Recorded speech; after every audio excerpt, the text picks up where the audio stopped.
Hey guys, it's Ty here. Happy Saturday. Thank you for joining me for another episode of the Weekend Watch Talk. Now, I did make a mistake last week. I called it episode 8. It was actually episode 7. So I'm going to call this one 8B, which will get us on track for next weekend. Let's do a wristwatch check first. Got my Panerai Luminor Marina. This is the PAM 177 Ponte Vecchio strap. Just my perfect go-to weekend watch. Just love it. So we're going to talk about sub-collections. I do have all my watches here today. I've got the 2 G-Shocks over here, the Speedmaster, the Panerai, and then the 4 Rolexes on top, which is what I consider a sub-collection. So let's go through the Rolexes, and then we'll talk about a benefit of having a sub-collection. So the first one is my Explorer 1. This is the 214-270. Bought it in July. Probably my most versatile watch. This is a daily wear, day and night watch, and I think it's kind of underrated. 39 millimeters. I think this watch is absolutely perfect. Next, we've got my GMT Master. This is the 16700 Pepsi bezel. My only sort of vintage watch and my favorite watch. Just can't say anything bad about this timepiece. Love that GMT function. Love the blue and the red bezel. I love the history of the watch. So yeah, this is my favorite.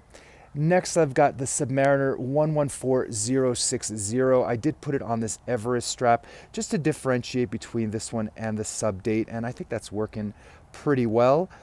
Classic, iconic, really an amazing timepiece.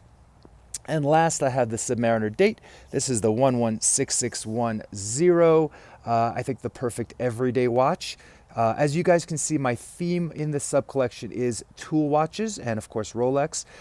So let's talk about the main benefit. Now, I started collecting about 4 or 5 years ago in a real earnest, serious way, and I had so many different types of watches.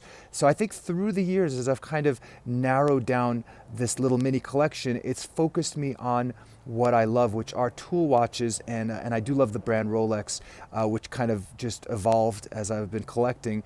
So I think the main benefit is that it's kind of turned me into a more focused collector, and when I think about that next piece, I can sort of kind of have it in a little collection and think, oh yeah, this would really fit the style of what I'm going for, my lifestyle, really well. So what would I get next in my little sub collection here? I did mention the Hulk, but if I was to keep these 4, which I will for the time being, I have one slot right here.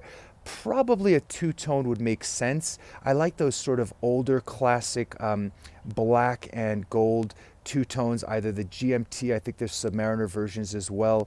I think those are beautiful. If I was wanting to sort of delve into a little mini Omega collection, I would probably get the Dark Side of the Moon, which I think is an incredible watch, and maybe the Ultraman. So I don't know. Right now, I'm sticking up to the Rolexes, and we'll see what happens. So anyway, guys, let me know what you think. Do you have a sub collection? Is that something that you're into, or maybe you're not into that at all?